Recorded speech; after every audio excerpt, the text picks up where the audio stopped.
والصلاة والسلام على أشرف الأنبياء والمرسلين سيدنا ونبينا محمد وعلى آله وصحبه أجمعين سبحانك لا علم لنا إلا ما علمتنا إنك أنت العليم الحكيم ربنا زدنا العلم وارزقنا الفهم رب اشرح لي صدري ويسر لي أمري واحلل عقدة من لساني yafqahu qawli amma ba'd. Jamaah kaum muslimin yang dimuliakan Allah Subhanahu wa taala. Kita akan lanjutkan kembali kajian kita membaca kitab Al-Wabilus Shayyib minal kalimat at-thayyib min kalimit thayyib minal kalimit thayyib, buah karya dari Al-Imam Ibnul Qayyim rahimahullahu ta'ala. Pembahasan kita masih berkaitan dengan sholat, terutama kekhusyuan dalam sholat, kehadiran hati dalam sholat, karena ini merupakan perkara yang penting sekali. Khusyuk memang bukan bagian dari rukun sholat, akan tetapi khusyuk ini adalah ruh dalam sholat.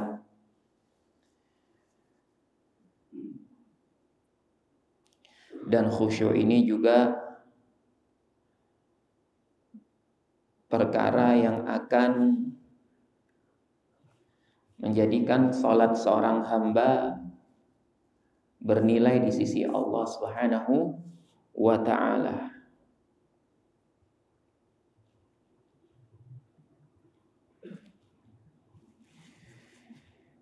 Dan kita sampai pada perkataan Al-Imam Ibnul Qayyim rahimahullahu ta'ala,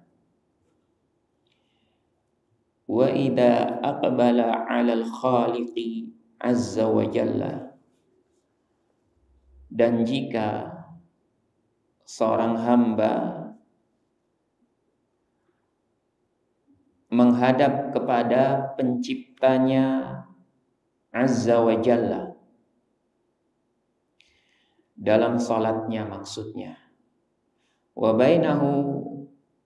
bainahu hijabus syahawati wal wasawis, sedangkan di antara dirinya dengan sang pencipta yaitu Allah Subhanahu wa ta'ala ada hijab, ada penghalang berupa syahwat dan waswasnya, bisikan-bisikan.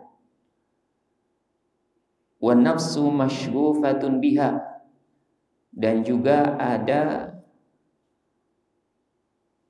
hawa nafsu yang dikuasai dengannya, dan jiwanya dikuasai dengan syahwat dan juga bisikan-bisikan. Mala'a minha, hamba tersebut dipenuhi dengan berbagai macam syahwat. Fa kaifa yakunu dzalika iqbalan, maka bagaimana mungkin yang demikian itu dikatakan ia telah menghadap Allah Subhanahu wa ta'ala? Karena sesungguhnya sebab-sebab yang bisa menjadikan seorang hamba itu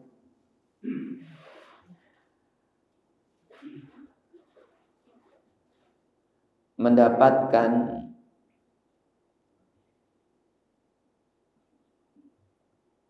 bisikan-bisikan yang menyibukkannya dari kehadiran hatinya kepada Allah Subhanahu wa ta'ala dalam salatnya ada dua.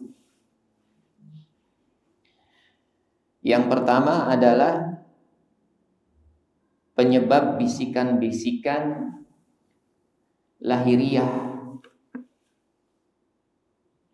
Yang kedua, penyebab bisikan-bisikan batin.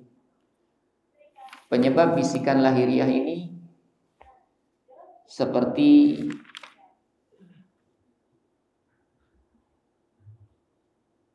segala sesuatu yang menyibukkan pendengaran dan penglihatannya. Adapun bisikan-bisikan batin lebih berat lagi. Digambarkan seperti orang yang tenggelam dalam lembah-lembah dunia, sehingga pikirannya tidak dibatasi dengan satu bidang saja.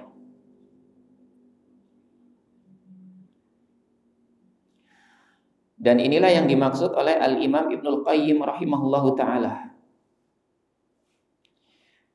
Kalau misalkan bisikan-bisikan lahiriah yang mengganggu sholatnya bisa ditanggulangi dengan cara menundukkan pandangannya ke tempat sujud, kemudian menghindari suara-suara yang bising yang bisa mengganggunya dalam sholat. Tapi kalau bisikan-bisikan batiniah ini perkaranya sangat berat, karena tidak cukup dengan menundukkan pandangannya ke tempat sujud.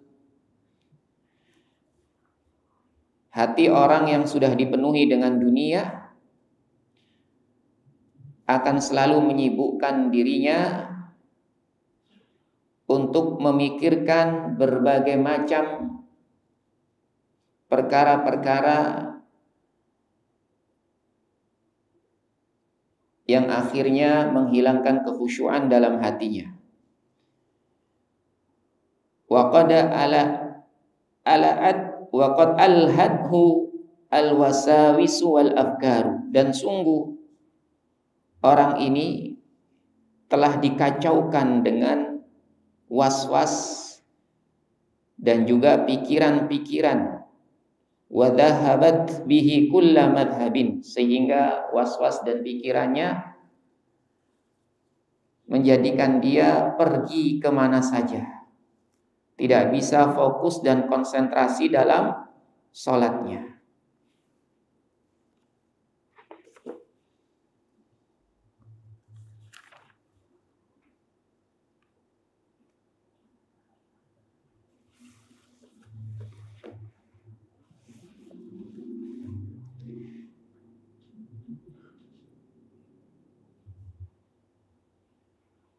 Wal abdu idza qama fis salati dhara syaitanu minhu. Seorang hamba apabila berdiri dalam salat, maka setan cemburu kepadanya. Di sini Al-Imam Ibnul Qayyim rahimahullahu taala ingin menjelaskan bagaimana cara setan menggoda manusia yang sedang melaksanakan sholat. Fa innahu qad qama fi a'dhami maqamin. Kenapa setan cemburu? Karena hamba tersebut sungguh telah berdiri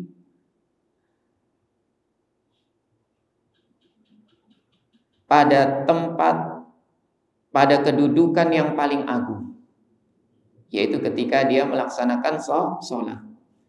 Wa aqrabihi, dan yang paling dekat kedudukannya dengan Allah Subhanahu wa ta'ala. Seorang hamba jika sedang sholat, di saat dia sujud, maka itulah kondisi dirinya dengan Allah Subhanahu wa ta'ala sangat dekat, sebagaimana hal ini yang dijelaskan dalam hadis Nabi sallallahu alaihi wasallam. Oleh karena itu dianjurkan untuk banyak berdoa ketika dalam sujud. Wa aghyadhihi li syaitani, dan hamba tersebut menjadikan syaitan itu sangat marah. Wa asyaddihi alaihi, dan menjadikan setan itu sangat merasa berat atas hamba tersebut. fahuwa yahrisu wa yajtahidu kullal ijtihadi an la yuqimahu fihi. Setan pun bersemangat dan bersungguh-sungguh dengan segala kemampuannya an la yuqimahu fihi, agar hamba tersebut tidak melaksanakan sholatnya. Setan mencari berbagai macam cara supaya hamba tersebut tidak melaksanakan sholat. Karena setan tahu jika hamba melaksanakan sholat, maka dia berada di kedudukan yang paling agung. Apalagi jika sholatnya disertai dengan kekhusyuan, maka kekhusyuannya ini akan mendorongnya untuk melakukan perintah-perintah yang diwajibkan kepadanya, mendorongnya untuk menghindari berbagai macam maksiat. Sebagaimana hal ini dijelaskan oleh Najmuddin Ibnu Rajab Najmuddin Ibnu Qudamah rahimahullahu ta'ala. Beliau berkata, annal wasila ilallahi ta'ala wal wasfu alladhi istawla 'alal qalbi. Sesungguhnya yang sampai kepada Allah Ta'ala adalah sifat yang menguasai hati. Sifat yang dimaksud di sini adalah keikhlasan, kekhusyuan, ketundukan, ketakwaan. Inilah yang akan sampai kepada Allah, bukan gerakan-gerakan kita. Dan beliau Ibnu Qudamah rahimahullahu ta'ala berdalil dengan firman Allah subhanahu wa ta'ala, lan yanalallaha luhumuha wala dima'uha walakin yanaluhu at-taqwa minkum. Daging-daging dan darah-darah dari hewan yang dikurbankan itu tidak akan sampai kepada Allah. Akan tetapi yang sampai kepada Allah adalah ketakwaan di antara kalian. Kalau dagingnya, darahnya, manfaatnya kembali kepada manusia lagi, dibagikan kepada fakir miskin, dihadiahkan. Tapi yang sampai adalah apa? Sifat, yaitu ketakwaan, keikhlasannya, kekhusyuannya. Inilah yang sampai kepada Allah Subhanahu wa ta'ala. Hatta hamala 'ala imtisali al-awamiril al-matlubah, sehingga sifat dari kekhusyuan, keikhlasan, ketakwaan ini akan memberikan dampak positif, yaitu mendorong untuk melakukan perintah-perintah yang diwajibkan. Perintah-perintah yang diwajibkan. Dan setan tahu jika hamba itu melaksanakan sholat, apalagi jika sholatnya khusyuk, maka kekhusyuannya ini akan memberikan dampak positif, mendorongnya untuk melakukan perintah-perintah yang diwajibkan, bisa mencegahnya dari perbuatan maksiat.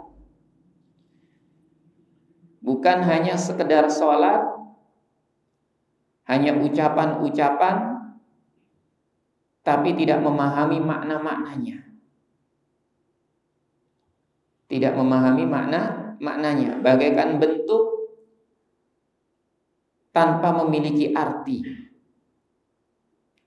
Dan suatu ucapan itu baru akan terasa apabila bisa mengungkapkan apa yang ada di dalam hatinya. Tapi kalau misalkan tidak bisa mengungkapkan apa yang ada di dalam hatinya, maka seperti igauan. Oleh karena itu, benarlah apa yang diucapkan oleh Wahab, yang dinukil oleh Al-Imam Al-Ghazali dalam kitabnya Ihya Ulumuddin. Kam min musallin lam yashrab khamran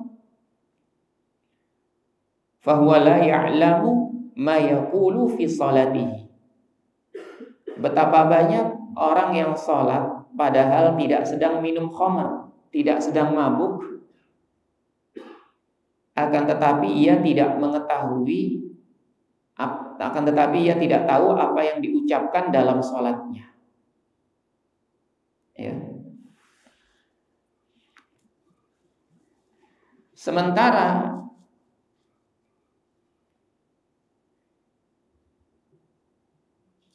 sholat itu mengandung zikir dan munajat. Zikir dan munajat. Dan zikir ini baru akan diberikan pahala jika orang yang berzikir memahami makna-maknanya meskipun secara global. Sebagaimana hal ini sudah pernah kami bawakan di sini, yaitu apa yang dijelaskan oleh Al-Imam Al-Qalyubi rahimahullahu ta'ala. Beliau menukil dari ucapan para ulama yang telah berkata, i'lam annahu la yusabu dzakirun ala dzikrihi illa idza arafa ma'nahu walau ijmala. Ketahuilah bahwasanya orang yang berzikir tidak diberikan pahala dari zikirnya kecuali apabila dia memahami maknanya meskipun secara global. Bi khilafil Qur'an, berbeda dengan Al-Qur'an. Fayusabu qari'uhu mutlaqan. Orang yang membaca Al-Qur'an itu diberikan pahala secara mutlak meskipun tidak memahami maknanya. Tapi kalau zikir, munajat, berdoa, mengandung pujian-pujian kepada Allah Subhanahu wa ta'ala, jika tidak bisa memahami maknanya meskipun secara global, bagaimana ia bisa mengagungkan Allah Subhanahu wa ta'ala? Bagaimana ia bisa meresapi makna dari doa-doa yang dipanjatkan ketika sholat, sehingga terwujudlah ketundukan pengharapan yang besar dari Allah Subhanahu wa ta'ala agar apa yang diucapkannya ini dikabulkan oleh Allah Subhanahu wa ta'ala.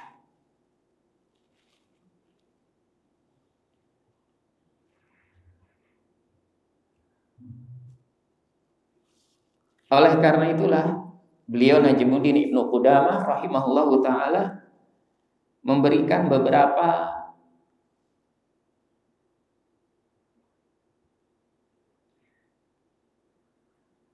pelajaran yang penting agar kita bisa khusyuk dalam sholat. Di antaranya adalah sorful himmah ila sholat, yaitu fokus terhadap perkara sholat. Fokus terhadap perkara sholat. Dan fokus ini terkadang dia menguat, terkadang melemah, tergantung dari kadar keimanan seorang hamba dan sikap meremehkannya terhadap perkara dunia. Semakin kuat keimanannya, maka akan semakin fokus terhadap perkara sholatnya.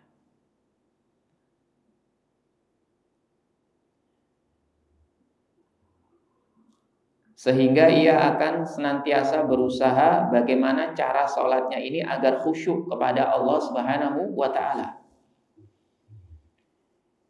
Akan tetapi sangat disayangkan, sebagian dari kita terkadang lebih fokus kepada perkara-perkara yang lain yang sebenarnya tidak menjadi tanggung jawab kita.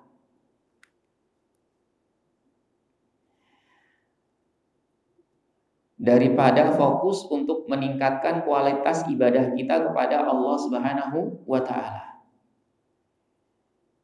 Kita saksikan sebagian dari saudara-saudara kita hanya disibukkan dengan perselisihan-perselisihan yang ada di media sosial. Baik perselisihan itu yang berkaitan dengan perkara-perkara duniawi maupun perkara-perkara agama, yang sebenarnya dirinya ini tidak memiliki tanggung jawab untuk ikut serta di dalamnya. tapi lupa, lalai dengan perkara yang menjadi kewajibannya untuk lebih fokus meningkatkan bagaimana agar ibadahnya ini lebih berkualitas di sisi Allah Subhanahu wa ta'ala.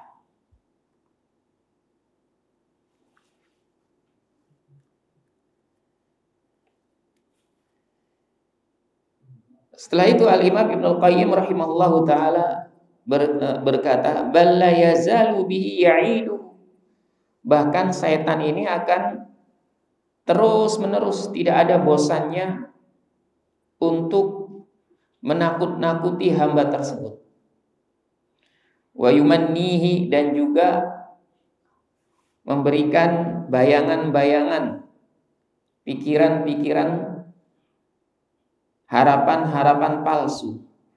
Wa yunsihi, bahkan mencoba untuk melupakan hamba tersebut agar tidak melaksanakan sholatnya. Wa yujlibu alaihi bi khailihi wa rijlihi. Setan pun berusaha dengan sekuat tenaga mengarahkan pasukannya yang berkuda maupun yang berjalan kaki untuk menggoda hamba ini, hatta yuhawwina alaihi sya'nas salati, supaya hamba ini meremehkan perkara salat, meremehkan perkara salatnya. Ya. Fayatahawanu biha fayatrukuha. Hamba itu pun menganggap salat ini remeh dan akhirnya meninggalkannya. Baik meninggalkan salat itu secara keseluruhan maupun meninggalkan ruh salat tersebut, yaitu kekhusyuan. Yang penting salat itu hanya untuk menggugurkan kewajiban saja, tapi ia tidak berusaha bagaimana salatnya agar semakin berkualitas.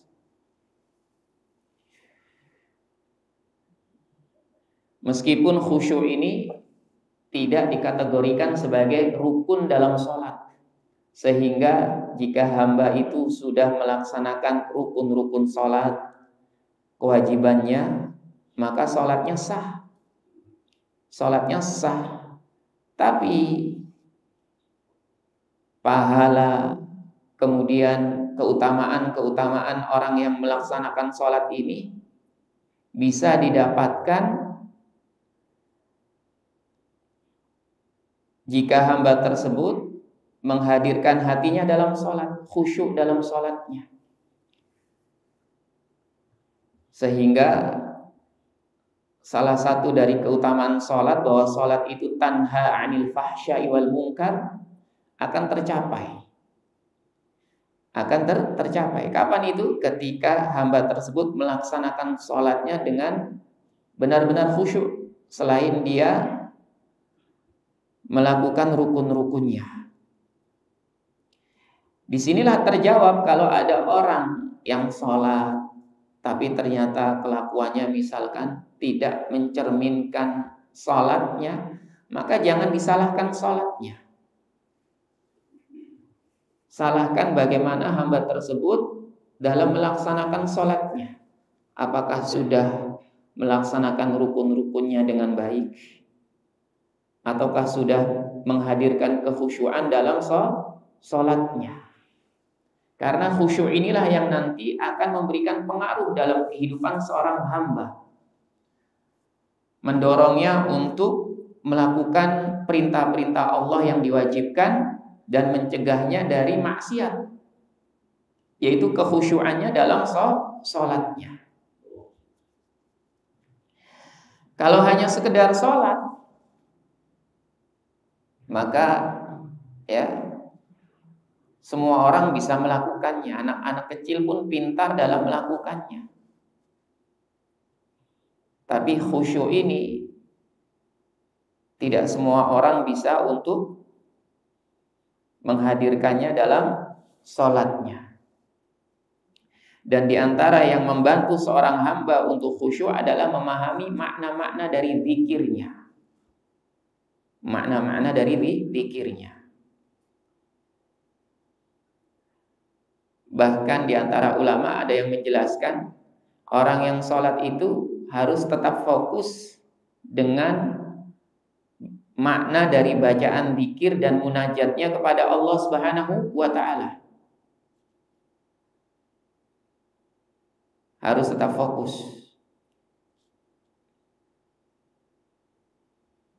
Adapun jika dia memikirkan selain daripada makna zikir dan munajatnya, jika yang dipikirkan itu adalah perkara-perkara akhirat, sebagian ulama mengatakan makruh.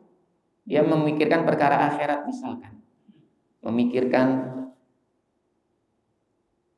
pelajaran fikih, kajian yang telah didapatkan di masjid, ini makruh sebagian ulama.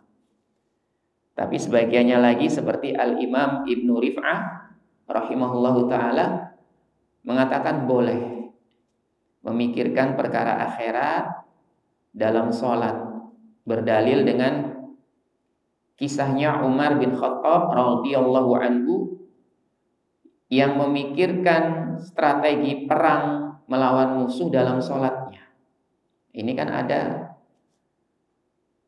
kemaslahatan untuk agama, yaitu memikirkan strategi perang dalam sholatnya. Dijelaskan oleh Al-Imam Ibnu Rif'ah rahimahullahu ta'ala ini boleh dan lebih baik perkaranya daripada seorang hamba memikirkan dunia.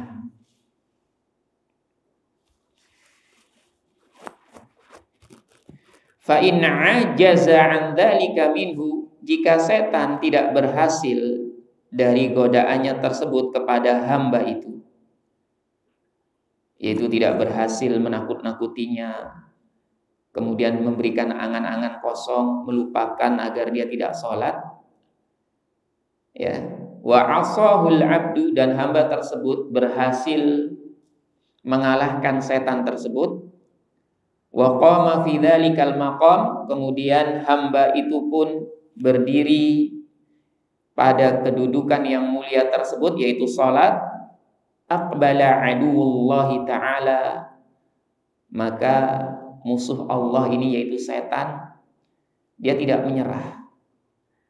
Dia akan menghadap kepada hamba itu lagi hatta yakhtura bainahu wa baina nafsihi, sehingga setan ini akan membisikkan di antara dirinya dengan jiwa hamba itu, wa yahula bainahu wa baina qalbihi, dan menghalangi hamba tersebut dengan hatinya, menjauhkan hamba tersebut dari hatinya.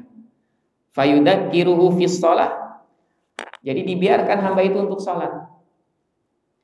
Ketika setan sudah tidak berhasil menghalau hamba itu agar tidak salat, dibiarkan salat. Tapi apa? Tapi kemudian dibisik-bisikkan, dijauhkan hamba tersebut dari hatinya, agar hatinya ini tidak berzikir kepada Allah Subhanahu wa taala. Fayudzakiruhu fis salati ma lam yakun yadhkuru qabla dukhulihi fiha. Setan itu pun mengingatkan dalam salatnya perkara-perkara yang sebelumnya tidak diingat oleh hamba tersebut sebelum dia melaksanakan sholat. Sebagaimana hal ini dijelaskan dalam hadis Nabi SAW. Idza nudiya fis shalah, apabila azan dikumandangkan, adbara syaitan, setan pun lari, walahu durab, dan dia lari dengan terkentut-kentut, hatta la yasma'al adzan, hatta la yasma'al adzan, sampai setan itu tidak mendengar suara adzan. Ya.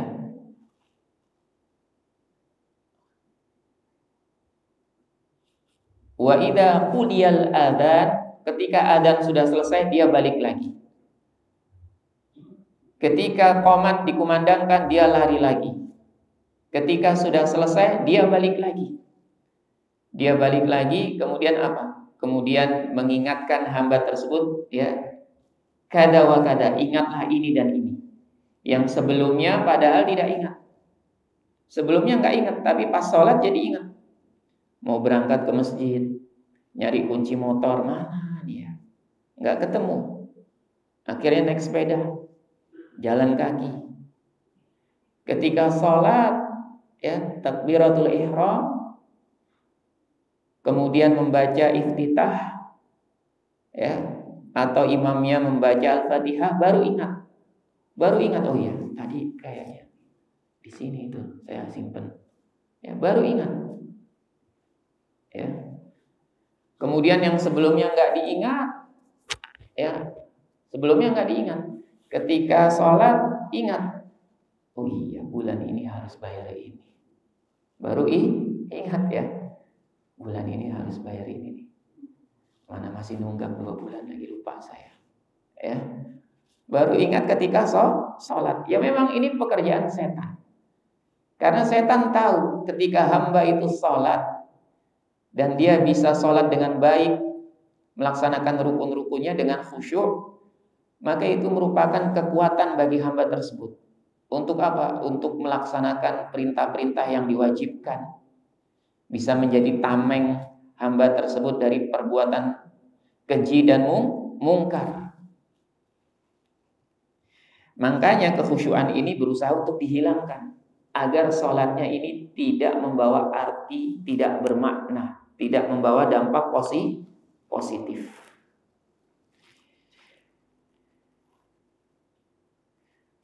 Fayudak hatta rubbama kana qad nasiya syai'a wal haja wa aisa minha, ya, sampai terkadang hamba tersebut sudah lupa terhadap sesuatu dan kebutuhannya, bahkan dia sudah putus asa darinya, ya, misalkan nyari sesuatu, udahlah biarin hilang. Nah, ketika sholat baru ingat, oh kayaknya saya taruh di sini, ya. Dia sudah lupa dengan kebutuhannya, tapi ketika sholat dia ingat.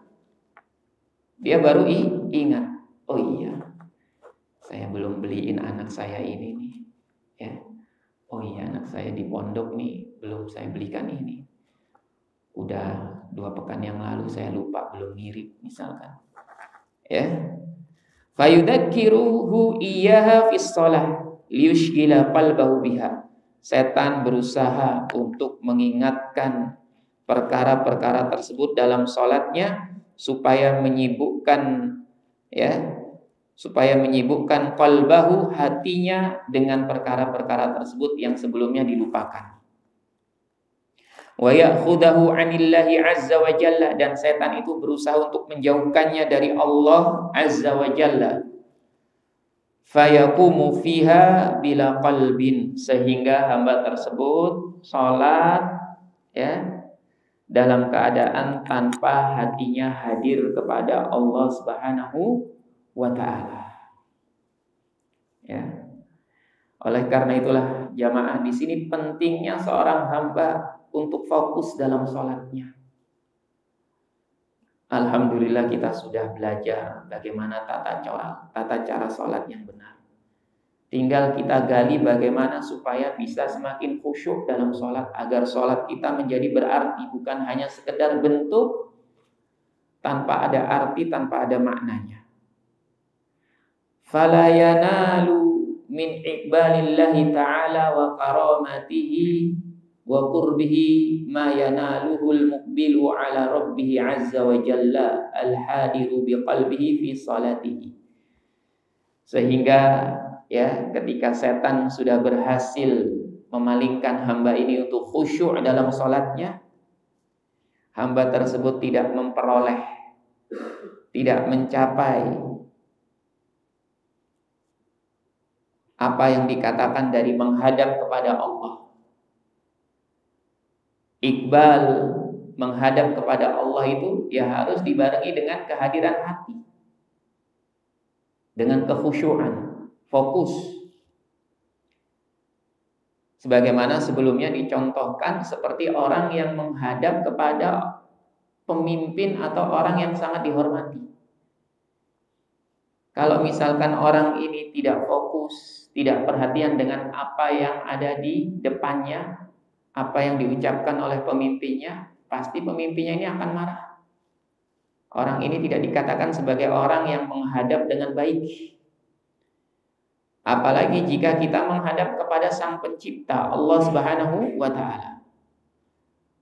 Orang yang tidak khusyuk, maka dia tidak akan mencapai apa yang dikatakan menghadap kepada Allah, ya, dan mendekatkan dirinya kepada Allah. Dia tidak akan memperolehnya. Ya, dia tidak akan memperolehnya, tidak akan memperoleh hal tersebut. Fayansarifu min salatihi, sehingga ketika dia selesai dari sholatnya, mislama dakhala fiha bi khotoyahu wa dhunubihi, sehingga ketika dia selesai dari sholatnya, orang ini masih sama keadaannya seperti ketika dia memulai sholatnya dengan membawa kesalahan dan dosanya.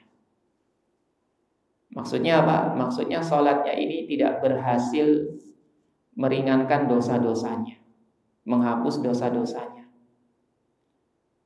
Wa athqaluhu lam tukhaffaf anhu bis-shalah, ya.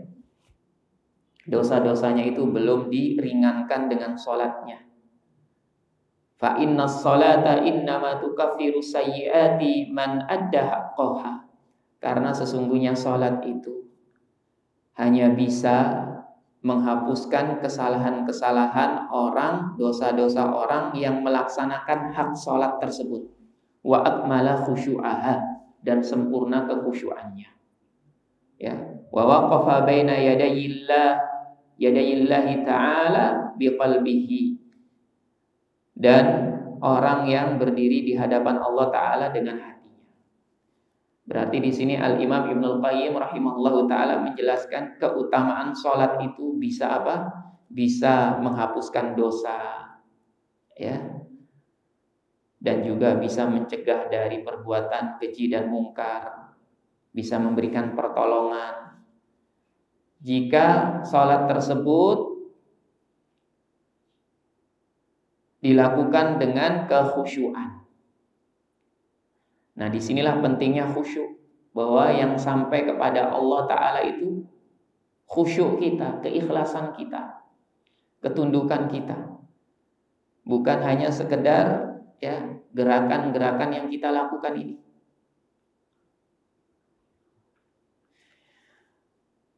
Maka dari itu, sekali lagi kita harus berusaha untuk fokus dalam melaksanakan sholat ini. Kalau kita sudah belajar bagaimana sholat yang baik, sholat, ya, sesuai dengan apa yang diajarkan dalam kitab-kitab fikih, berdasarkan tata cara sholat Nabi kita Muhammad SAW, maka kita juga harus berusaha bagaimana caranya supaya sholat ini semakin berkualitas, sholat yang dibarengi dengan kekhusyuan. Mulai dari sekarang kita harus berusaha membaca meskipun dengan terjemahan makna-makna zikir-zikir dan munajat kita dalam sholat, supaya ketika melaksanakan sholat, hati dan pikiran kita bisa merasapi, menghayati bacaan-bacaan zikir dan munajat kita kepada Allah Subhanahu wa Ta'ala di dalam sholat kita. Sehingga hal itulah yang nantinya akan membantu kekhusyuan kita dalam sholat, supaya sholat kita ini lebih bernilai di sisi Allah Subhanahu wa Ta'ala. Kalau misalkan penyebab hilangnya kekhusyuan itu perkara-perkara yang lahiriah, ini masih bisa ditanggulangi. Ya, masih bisa ditanggulangi. Kalau ada suara bising, ya kita menghindar dari suara bising itu. Kalau ada gambar-gambar yang menghilangkan kekhusyuan, kita bisa menundukkan pandangan ke arah tempat sujud. Ya, ke arah tempat sujud. Tapi kalau sebab-sebab yang menghilangkan kekhusyuan ini adalah bersifat batini, maka ini yang sulit. Ini yang sulit. Seperti apa? Seperti hati manusia itu yang diliputi, hati seseorang yang diliputi dengan banyak perkara dunia. Ya, memang idealnya orang yang beriman itu harus lebih dominan perkara akhirat yang ada di dalam hatinya. Dominannya memang idealnya seperti ini. Ya, tapi hal ini sulit. Apalagi kita masih hidup di dunia. Ya, masih hidup di dunia. Tapi kita harus belajar sedikit demi sedikit. Meskipun sibuk dalam perkara dunia, tetap banyak berzikir kepada Allah Subhanahu wa taala. Ya, berzikir kepada Allah Subhanahu wa taala. Supaya hati ini tidak terlalu jauh berkelana ya di lembah-lembah dunia, sehingga kalau sholat akhirnya lebih banyak ya mengingat perkara dunia. Bahkan kadang-kadang kita tidak sadar dengan ucapan-ucapan kita, mulut kita bergerak terus baca, tapi pikiran kita kemana-mana. Ya, kalau misalkan sekali dua kali ini biasa.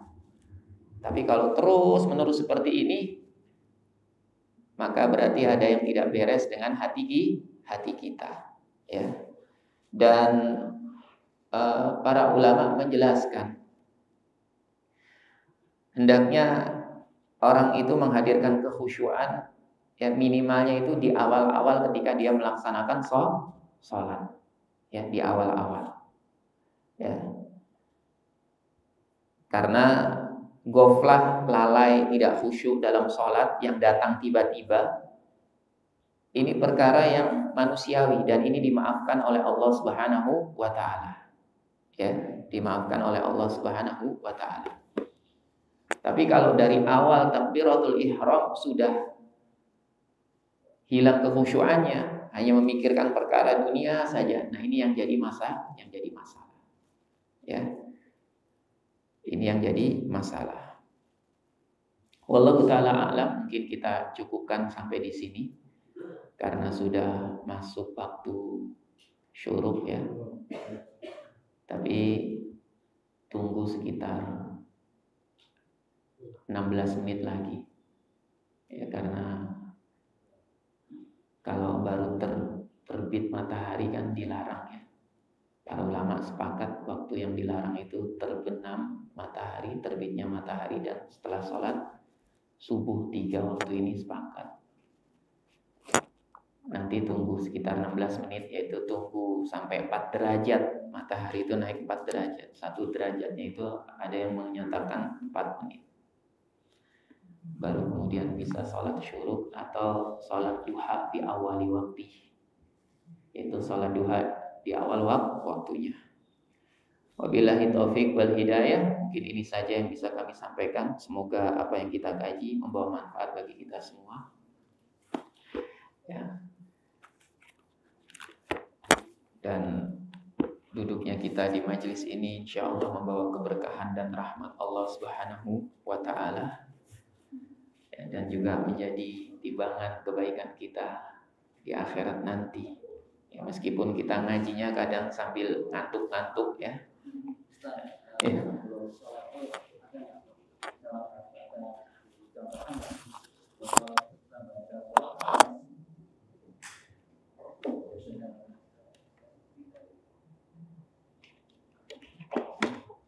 Ya udah dimatiin ya.